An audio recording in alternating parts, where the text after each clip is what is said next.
Dana, I don't even think Ariel's that bad. immediate reaction to the press conference.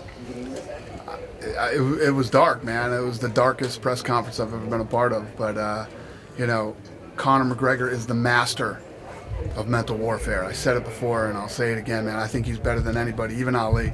You don't ever want to say anybody's better than Ali, but I think when it comes to the mental war game in this sport or any other sport, Conor McGregor is the best ever. Some of the things that he had come up with today, did you even know what he was talking about with some of these things, like Putin and all this stuff? Here's the thing about McGregor, too. He's so good at it, he studies. He studies every little thing. He talks to people. He finds out stories inside of a guy's camp. Look at the whole thing that he did on The Ultimate Fighter with Uriah Faber, with TJ Dillashaw and Cody Garbrandt and all those guys. At one point he had Cody Garbrandt jumping up trying to fight him. He is the master. He is the best ever to do it. Nobody does it better than Conor does.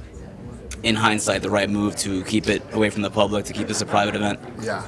I questioned it a couple times going in because I love having the fans be a part of everything that we do, but I absolutely made the right decision on this one. I felt it halfway through the press conference, and I'm definitely feeling it now. How do you think it would have been different if there were fans here? I think there would have been a lot more energy, and I think that there would have been a lot of Khabib supporters and a lot of Conor supporters, and I don't know. I just don't think it would have been a positive thing. I think it was much better this way. There will be, I guess, a press conference in Vegas with fans involved. Is there any extra security planned and that kind of thing? We had extra security here. We'll have security there, and we'll have security at the fight. And at the end of the day, one of the things that we obviously the fights are always great, man. I can count on one hand how many fights have sucked in the history of the UFC since we've been here. And we always try to put on the best show possible for the fans, and that's what we're going to do in Vegas too. So it will be good. What did it take to get Conor back? He had said he wanted an ownership stake, but he admitted today that he didn't get that. So what did it take to get him back in the UFC? Yeah, I mean, listen. Conor is the type of guy, Conor knows exactly what he's worth, what he expects to get, and at the end of the day, he's worth it. Conor McGregor, this thing, we were just looking at the streams for this, it beat Maymac. This press conference beat Maymac, the highest rated Maymac that we did on the tour. The kid's brilliant, and not only can he talk, is he funny, and all the other things that he is, shows up and he fights. And he will fight anybody, anywhere, anytime. So he's worth it. It was not hard to get a deal done with Conor McGregor because we also know what he's worth. And the whiskey is part of that package with him, that it's going to be on the canvas, proper 12? Correct. Will this be the highest anyone's ever made in the UFC as far as fighters goes in this fight? Absolutely, yeah, absolutely, because I think it's going to be the biggest pay-per-view we've ever done. This morning, I was doing the rounds this morning on different networks, and we were trending at 2.5 million pay-per-view buys, which is, if you look it up and you know the history of pay-per-view, it's one of the biggest ever. So not just in UFC, but everywhere.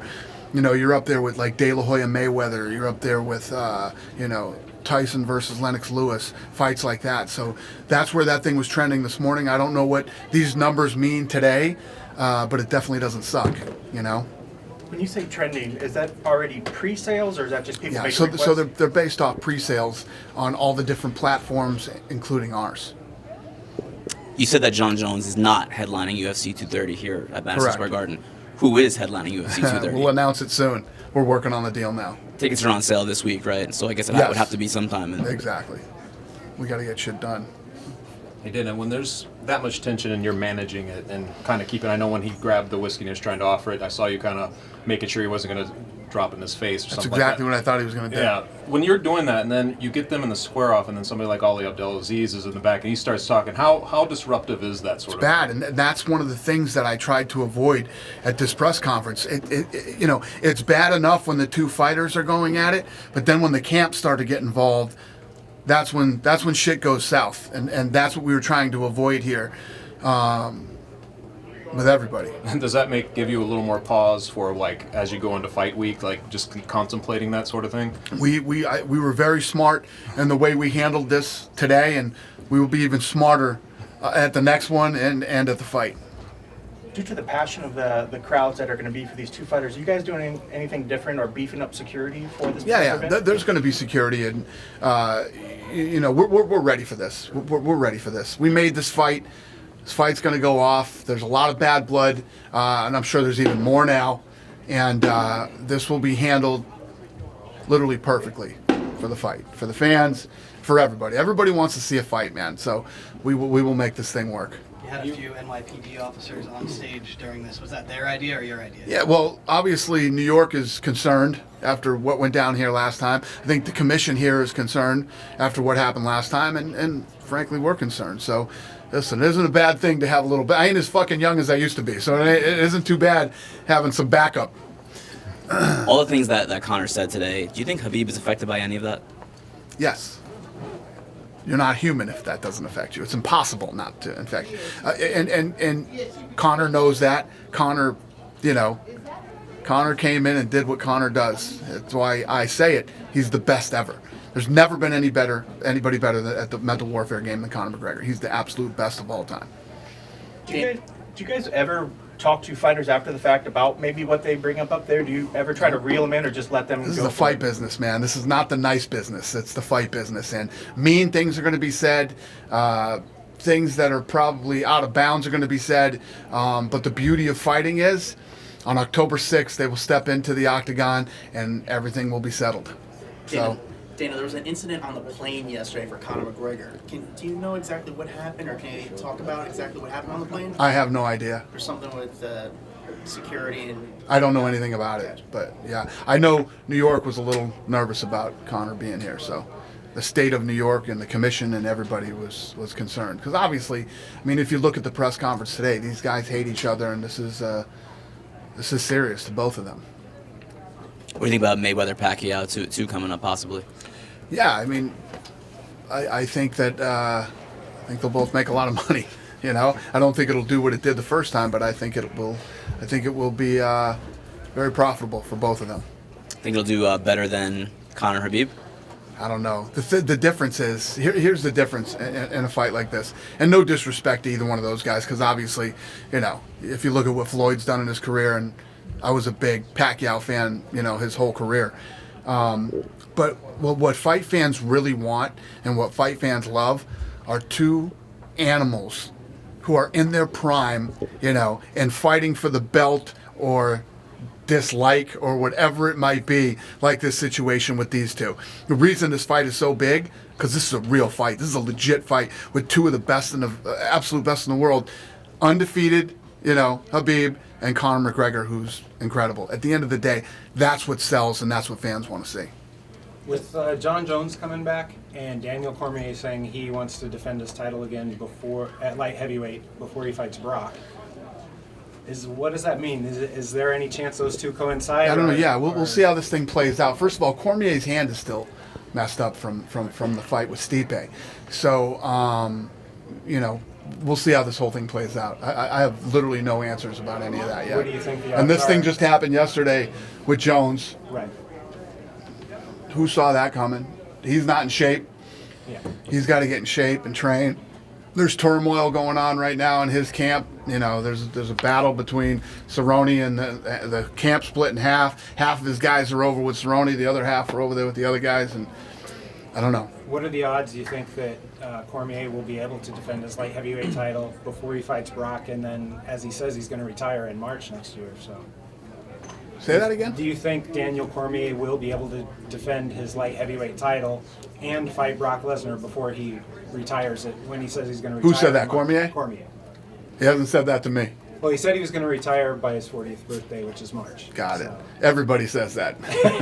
That's what they all say. Yeah, retiring isn't as easy as it sounds. Dana, have you spoke to John Jones?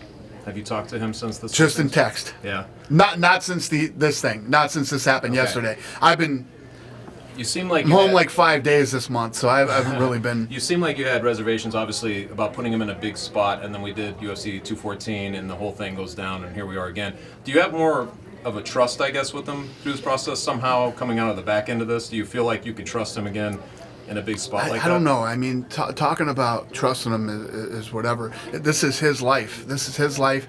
He's had obviously a lot of opportunities, and he's getting another one. Let's see what he does with it. This past weekend, Golden Boy had a presser with Liddell and Ortiz 3. I don't know if you saw that. They actually said some decent things about what the UFC had done, but then they also said about how they wanted to change the pay scale. I didn't know if you saw the presser or had thoughts, or maybe are sad about the fact that the fight's even happening in the first place. Of course I am. You know, I don't think it's any secret how I feel about Chuck Liddell personally and professionally. And, you know, listen, I don't want to shit on his deal that he's going on, and I hope he makes a lot of money. I hope the event is very successful for them, and but I wish it wasn't happening. I don't think that Chuck Liddell should be fighting, and that's why I begged him to retire 10 years ago. So, I hope it's very lucrative for him, and he does well. Is there a time frame for Woodley Covington? Is that the fight? Well, yeah, that's the next fight that needs to happen. So, obviously, Woodley just fought. You know, Colby couldn't fight because he was hurt. So, we'll see how that thing plays out, too. That couldn't end up at MSG, could it? It could. I highly doubt it, though. I highly doubt it. When does Logan Paul make his big UFC debut? That guy would get murdered here. He would get hurt badly. Hurt badly. Yeah. If I ever let him fight in the UFC, I should be arrested. Okay? And everybody's going to go, you let CM Punk fight in the UFC? But hey, no hate for the kid. Good for him, man. Look at the business that guy has built on YouTube and the number of pay-per-views they did on YouTube. You know, they did $800,000 at $10 for two guys that fight fans have never heard of, I guess you would say. So he's built a great business for himself. Good for him, and it's awesome. But trust me, don't play around over here. You will get hurt. Logan Paul versus CM Punk. Yeah, there you go. Everybody always talks about CM Punk. CM Punk is one of the greatest guys you could ever meet. He's a super good guy. He was very passionate about the sport, and he put his reputation and everything on the line to come fight here. I respect him for it, and obviously it didn't work out for him, but he's got a lot of heart and a lot of balls to do that. Thank you, guys. Cool. Thanks, Dana. Thanks, Dana. Cool. There's one over here with CNN. That was right in my battery.